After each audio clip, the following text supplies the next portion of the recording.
that there's another way to practice dentistry that is actually much more profitable and also much less stressful. Okay, it just happens. All right. So I'd like to take a minute, and Daryl, why don't you take just a second and tell us a little bit about maybe some comments on some stuff. By the way, I haven't coached these guys. They're not getting paid extra money or anything for it. I don't know, have any idea what they're going to say. And knowing these two guys, that makes me a little nervous, but we'll turn the time over. Daryl, why don't you unmute yourself and pipe in and tell us kind of your thoughts on PPO dentistry and why you're not participating in it and what your practice is like. Y'all hear me? Yeah. Okay. Just making sure. Well, one of the biggest reasons that we're not on PPOs is because this week we collected $68,000, and you can't do that on a PPO. Now you did that with 14 staff? Did it? How many staff members do you have? No, with 3 staff working 3 days a week.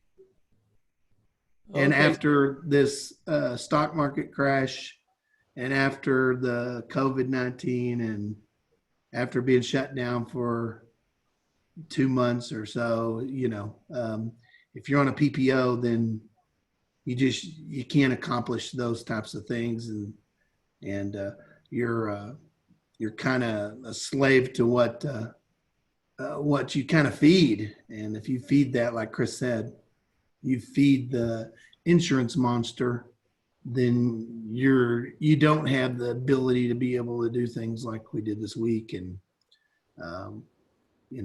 those are when I only work 3 days a week and take off 6 weeks of vacation, and you have more time with family and more time with other things, and also time, if you're not on a PPO or HMO, you have more time to do better work. Because I remember a day when I was insurance driven where, I remember stuff that I put in people's mouths was not the quality I would have wanted in my mouth, because the insurance and the money is what really drove the practice rather than the patient and the care.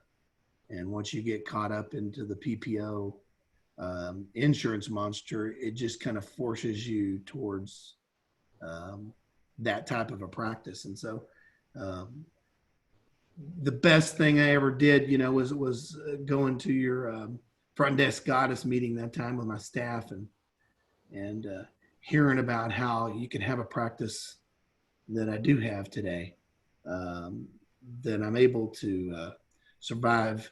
And then I have a loyal following of my 3 staff that have as much ownership in this practice as I do.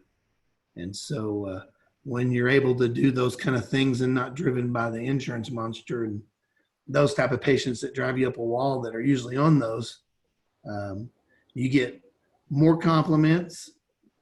And it's so funny, you can do I remember, I guess, probably $600, $700 crown, and very few compliments from a patient or referrals. And you can do a $50,000 case, and man, they just tell everybody you're the greatest.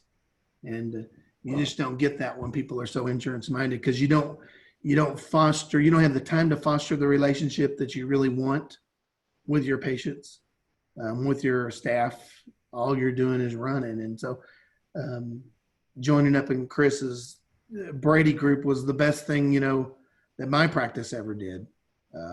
There was just nothing better you knew the concept was there. The hard thing is trying to figure out how to get there. And that's where Amy and Chris come in and help you to get to that direction. And I don't see any other program that I've looked at or had my colleagues go through that make it relational, and also give that. What Chris does and Amy does is they put how your practice goes back in your ballpark, because you're the only one that can change it. Nobody else can do that. They can give you suggestions, and we can talk about getting off this insurance monster all day long, But unless you're the one that implements it, you're the one that takes in the things that make your practice better. It won't. You can have other people try it, but you just don't have that ownership, and so it doesn't work out. But that's where, if you listen to what he says to do, you're going to be happier. You're going to have more time off. You're going to have happier staff, happier patients, a funner life.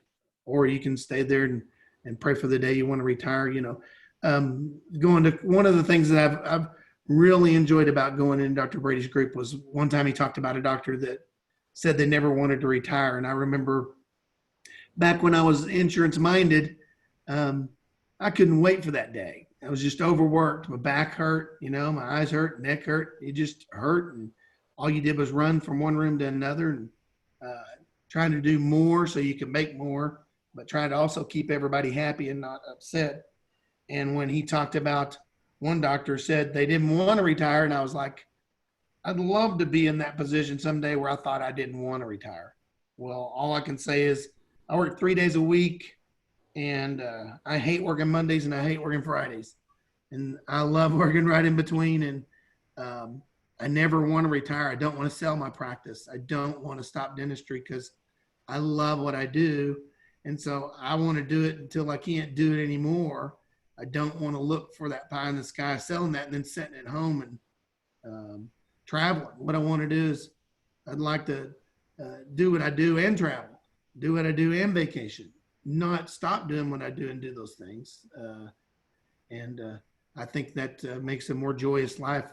I don't know how many people I hear that retire, and then not long after that, they get cancer, they die. And you're just like, well, you worked all the way up to that and had 2 years left and that was it, and you're just like,